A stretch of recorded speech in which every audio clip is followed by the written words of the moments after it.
దేశవ్యాప్తంగా టీ20 world cup fever మొదలైపోయింది. అహ్మదాబాద్ వేదికగా జరగబోయే ఫైనల్ ఫైట్ క్రికెట్ అభిమానుల్లో ఉత్కంఠ రేపుతోంది. ఫైనల్లో భారత్ ఘన విజయం సాధించాలని దేశవ్యాప్తంగా అభిమానులు ప్రత్యేక పూజలు కూడా చేస్తున్నారు.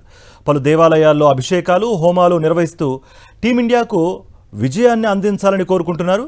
కొందరు అభిమానులు దేవాలయాలకు వెళ్లి ప్రత్యేక ప్రార్థనలు చేస్తుండగా మరికొందరు ఆలయాల వద్ద ప్రత్యేక హోమాలు చేస్తూ తమ అభిమానం చాటుకుంటున్నారు.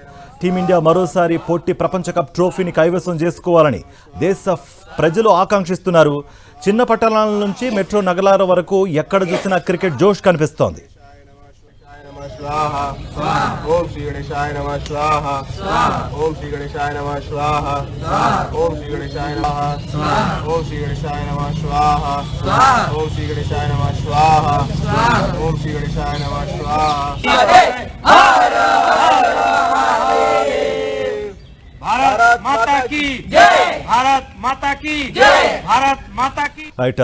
కాన్పూర్ అండ్ వారణాసికి సంబంధించిన స్క్రీన్ మీద విజువల్స్ చూస్తున్నాం. దేశవ్యాప్తంగా ఈ రెండు చోట్లే కాదు, దేశవ్యాప్తంగా టీ20 వరల్డ్ కప్ ఫీవర్ మొదలైపోయింది.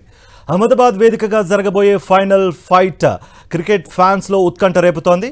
ఫైనల్లో భారత్ ఘన విజయం సాధించాలని ఇటు దేశవ్యాప్తంగా ఫ్యాన్స్ పూజలు కూడా చేస్తున్నారు. పలు దేవాలయాల్లో అభిషేకాలు, హోమాలు నిర్వహిస్తూ టీమిండియా ప్రపంచ కప్ గెలవాలని కోరుకుంటున్నారు. కొందరు అభిమానులు దేవాలయాలకు వెళ్లి ప్రత్యేక ప్రార్థనలు చేస్తుండగా మరికొందరు ఆలయాల వద్ద ప్రత్యేక హోమాలు చేస్తూ తమ అభిమానం చాటుకుంటున్నారు. టీమిండియా మరోసారి పొట్టి ప్రపంచ కప్ ట్రోఫీని కైవసం చేసుకోవాలని దేశ ప్రజలు ఆకాంక్షిస్తున్నారు. చిన్న పట్టణాల నుంచి మెట్రో నగరాల వరకు ఎక్కడ చూసినా క్రికెట్ జోష్ కనిపిస్తోంది.